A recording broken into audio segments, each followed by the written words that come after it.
Kings of the Universe is a fantasy anthology series, and therefore may contain material not suitable for all audiences, so listener discretion is advised. 55 years I ruled as king. I became lord over and ruled over the black-headed folk. I tore down the hard mountains with picks of copper. I was wont to ascend high mountains. I was wont to cross over low mountains. 10 years have passed since Fairland had overthrown Samanthian and taken his lands under his vassalage. The transfer of power went as smoothly as possible. The governors who worked under Samanthian quickly pledged loyalty to him. Something nagged at him about leaving them at their station. He had the foresight to remove them from their position and replace them with those whose loyalty was unquestionable. Citizens of Colvaria, they called his governors. It was true that they had all come from Colvaria, the city that he had founded in his adopted father's honor, but the title was a misnomer. They did all come from Colvaria, but none had been born there. The first citizens of Colvaria, in actuality, were Fairlan and Velena's. Despite the initial hatred and practicality of their marriage, with the guidance of Calmira, true affection blossomed between the two, and a small royal family ran between their legs. Zakar kept his oath of allegiance, joining Fairland during the campaign season for years. He seemed to fight harder when he had learned that his daughter was expecting the first of 3 grandchildren. The aforementioned city, Colvaria, had finished construction 9 years ago, and now housed a population of 50,000 people, bringing their own talents to the growing empire. The city itself had no walls. Much like the cities that Fairland had conquered, the world would know that those under his protection would have no fear of invaders. A resplendent ziggurat loomed over the whole of the city from the center. Depictions of the gods and goddesses lined the interior walls. The finest stonemasons in the region had offered their skills as tribute for their king and as a way to appease the gods. A circle of braziers surrounded a stone statue of Calmira. Her 8-pointed star nestled on her tiara. She calmly held a lion under her foot, her gaze passive as she pulled up on the leash and held its fangs. Beyond the statues, 2 lines of torches ran parallel to 2 thrones. The first throne was made of cedar, interlaced with gold and encrusted with precious stones. Rubies, emeralds, sapphires, and lapis lazuli were placed from the bottom of the throne before stopping at the arms. Inscriptions to Calmira lined the back, each giving her praises and thanks for military campaigns and bountiful harvests. The second rivaled the first. While not the usual square-cut cedar, the woodworkers managed to manipulate the wood until it curved and bent to the desired effect. It was lined with the same precious stones, but notably lacked the inscriptions praising Calmira. Fairland and his family stood beside a burial mound, looking at the earth in stoic silence. His youngest child, Liara, gently tugged at Velena's dress. "Mother," she said with the innocence that only a child could have, "what are we doing here? Why does father look so sad?" Velena gently put an arm around her daughter, holding her close. "We're giving your grandfather Kolvar his yearly libations," she said softly as Fairland picked up a pitcher of fresh beer off the ground. His eldest son, Ghislaine, placed a small burning stick onto the pile of incense. The bundle of dried aromatic herbs quickly took light, the scent filling the nostrils of those present. Fairland took a tentative step closer to the clay tube sticking out of the ground. All of the years that he had done this, and every year was more difficult than the previous. "O holy Calmira," he said softly, the spout of the pitcher releasing the liquid to Kolvar. "I pray that this libation will keep my father, Kolvar, satiated for another year. May his shade find peace in Kur. You brought us together, and may our bond keep his spirit restful." The last drops of beer flowed down the clay tube, and Fairland set the pitcher beside him. "If you could all give me a moment alone, I would like to speak with my father in private." Velena nodded, giving his shoulder a tender squeeze before motioning to their children. Come along. Back to the palace. You three still have your lessons for the day. Galen, you still have combat training. Liara, you have your scribe and devotion lessons. And Dronis, you have your city lessons. Her voice faded as Faralan was left alone with the burial mound of Kolvar. Father, I know I don't visit you as often as I should, but it's always so hard to see you like this.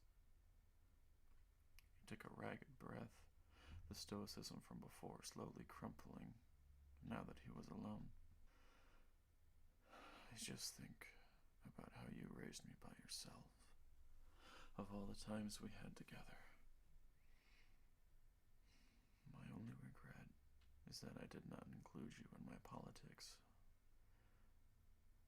or in my kingdom building. You always had a level head when it came to making decisions. He smiled softly, his mind well and truly blank. I think you'd be happy with how we're raising our children. Galen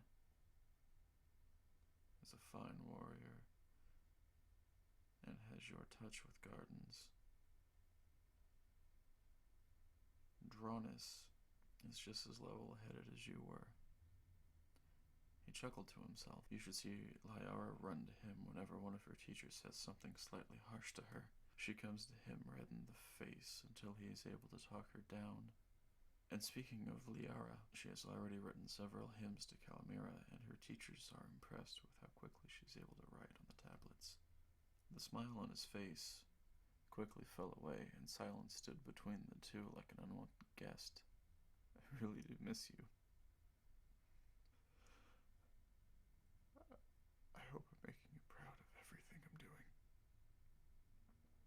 He kissed his hand and placed it on the tube, lingering for a moment before making a long walk back to the palace. By the time Faralan had gotten back to the palace, a dozen servants swarmed him. A scribe carried a stack of tablets, the stone clanking as the scribe paced.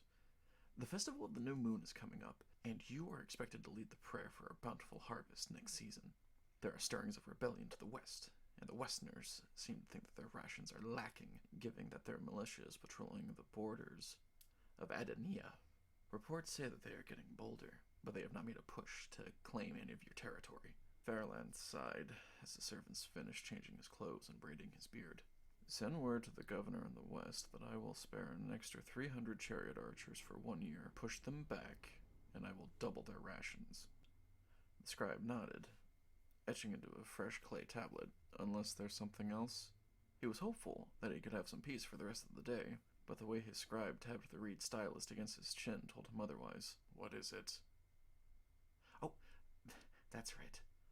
Thurum of Nola Darlo is waiting for you in the throne room. It would appear that he has news about our timber shortage. Fairland tapped a finger against his cheek, lost in thought. Very well. I will speak with him. You are dismissed for the day. Go home. He smiled to himself, hearing the scribe stammer and stutter, and then curse as he nearly dropped his tablets. Thurum paced in front of the steps leading to the throne, muttering nervously, a shaky hand barely able to hold the pitcher of beer as he tried to calm his nerves. Thurum! The sudden voice caused the dwarf to nearly jump out of his skin, cursing as a portion of his beer splashed to the ground. By the gods, Faralan, are you trying to scare me to death? Faralan couldn't help but chuckle as he shook his head. I can assure you that your death is the last thing I want. It's one thing to drink with my commanders, but not being able to have a drinking contest with the great Thurum Leadberry would be an affront to the gods. The Thurum glared, a poorly hidden smile creeping across his face. I told you to stop calling me Leadbelly. Your little ones are starting to call me Uncle Leadbelly. Now don't get me wrong, I love your wee kiddies like me own, but the name has to stop. Faralan spread his hands in defeat before the pair started to laugh. It's good to see you again, Thurum. I was told there was an issue with the kingdom's lumber supply. What seems to be the problem? Thurum sighed, the hairs of his red mustache bristling. First off, I'm glad that you have everything under control, but the orders that the woodworkers have been getting for all the furniture in the kingdom are starting to bleed us dry. We don't have the resources to keep up with all the orders. We need to find another supply of timber.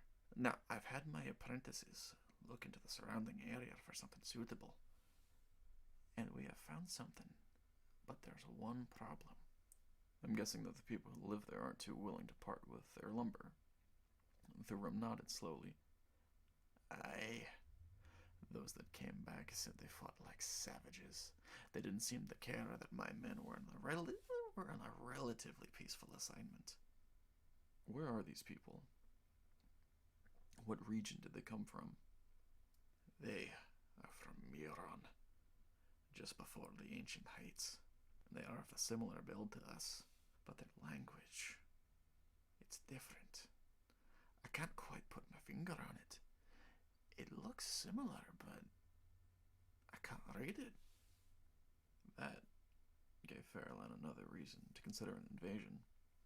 So not only do they have the lumber that my people require, but they have also attacked a delegation that was sent for trade purposes. Very well. We will gather a small force and bring these savages to heel and see what resources they have and add them to our own. Thurum flashed a wicked grin. I hear you, Your Highness. My axe will be ready to cut down those who would stand in the way of our expedition. The landscape of Meron stood in stark contrast to that of his own kingdom. The arid plains of his home country stopped abruptly.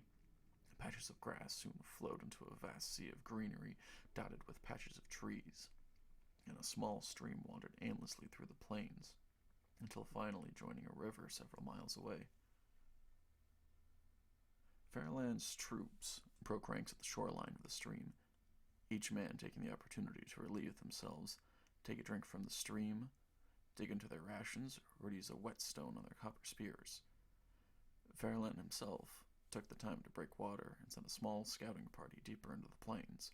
Given that they were this far outside of their kingdom, he wanted to take every precaution against an ambush. The troops waited for several hours, despite being so far away from their family and loved ones. The soft grass and the gentle breeze almost made them feel at peace in the area. Whatever serenity they had felt in those few hours vanished when the sounds of horns blared in the distance. All 5,000 men sprang to their feet, spears at the ready, and bows quickly restrung and nocked with arrows. They watched with bated breath, looking for any sign of approaching riders, any sound of a phalanx moving closer to their direction. The deafened sound of footfalls rushed them. Chuffing and sniffing filled the air, along with the heavy scent of wet dog. The source of the sound stopped when they reached the army. Tension hung in the air as neither side dared to make a move. A tall, muscular creature dismounted one of the large, hairy dogs and approached the spearman. I was told that the big man wanted to talk. The creature spoke in a broken dialect. Each word was slow and thought out.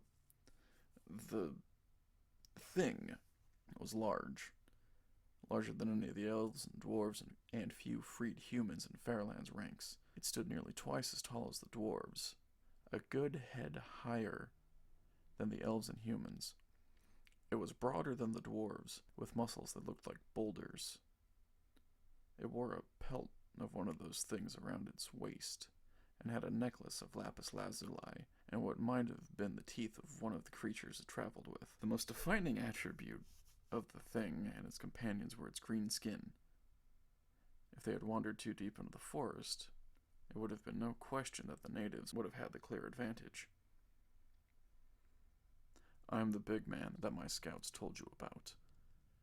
I am Fairland, and I am the ruler of the lands to your west. Where are the men that I had sent to you? The creature chuckled. a deep, throaty chuckle, as if Fairland had told a joke. "Your men are safe, Featherman. My wolves tried to eat them, but we got them to leave them alone." Something about the way that the thing spoke nagged at Fairland. "I see. Thank you for keeping them safe. My name is Fairland, by the way. I think you may have misheard me." The creature looked confused. "That's what I said, Featherman. I heard you clearly." Fairland suppressed a sigh as his patience grew thinner by the minute. "The reason we're here," he said slowly through gritted teeth, "we have heard that your lands are teeming with lumber. We were looking to parley for an agreement of trade. My lands are rich in stonework, silver, gold, precious stones, and fruits that will make you weep with their flavor. We would be willing to offer those in exchange for some of your lumber." The creature chuckled, the same throaty laugh that irritated him beyond what he thought was possible. "So you come to Meron to try to strike a deal with the war chief of the Druzer with an army. I appreciate the bravado. Some of the orcs in my own ranks would never try something as brazen as this." "Does that mean you accept my offer?" The creature, the orc, scoffed and bristled. "I said I appreciate your bravado. I never said that I would accept your offer. We orcs have everything we need here. The gazelles and goats run freely here. We have plenty of rival clans to take what we need, and our wolves feast on those that survive the slaughter."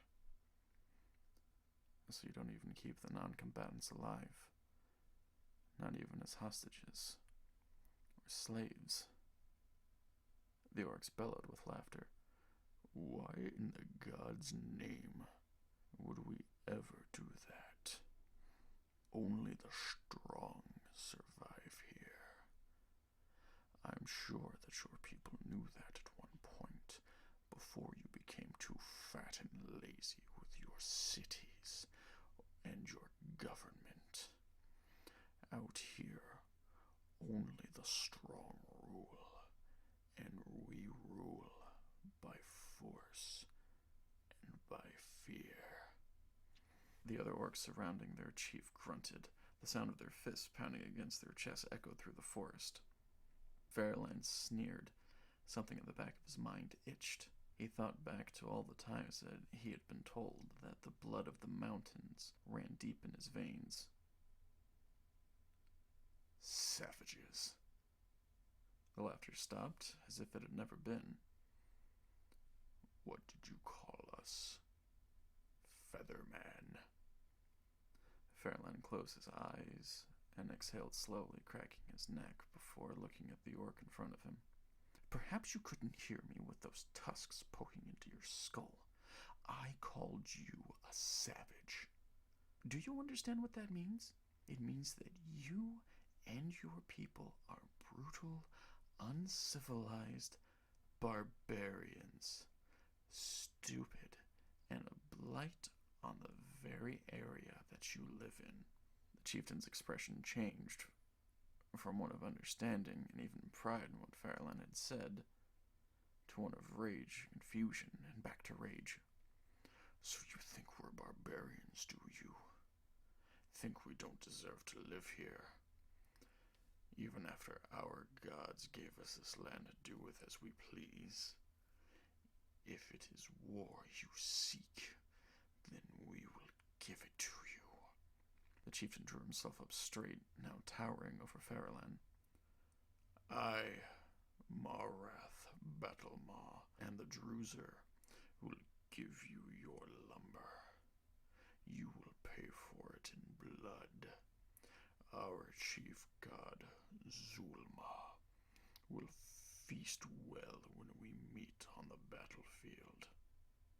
Marath's wolf mount snarled and snapped at Fairland, frothy spittle flying from the beast's maw.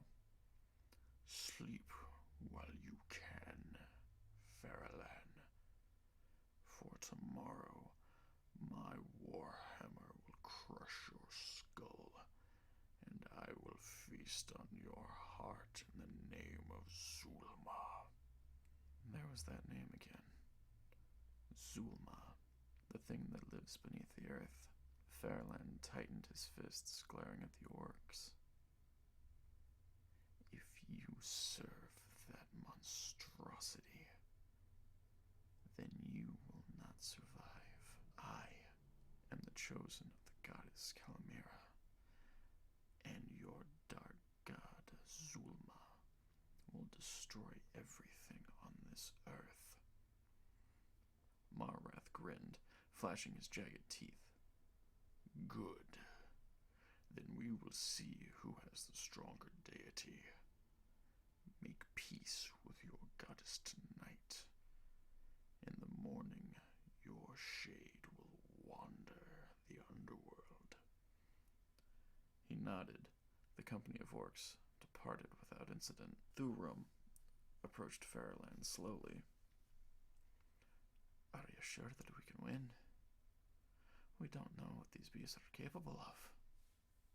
Faralan looked off into the forest, watching the last orc meld into the brush. "We won't give them the chance to engage in the field. Send your best scouts out. We will find their city and bring it to the torch. We will not let these monsters keep their barbaric practices." Well, things are certainly getting interesting now, aren't they? Are you guys surprised as I am that Zulma actually has a cult of followers? I know that when writing this episode, I wasn't really planning on having like a cult of Zulma, but here we are. This is also your warning for the next episode and for season 2 in general. Things are going to get a bit darker, so just be prepared for that. I'll still have the content warning at the beginning of the episode, so just bear in mind that the next episode and the next season in general will be quite dark.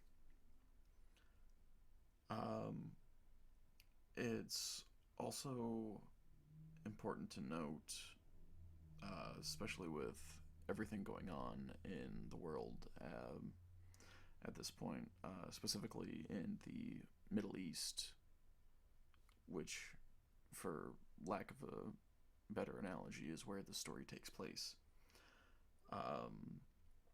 If you happen to have any friends, family members, or even know someone who is currently living under the Israeli occupation in Gaza,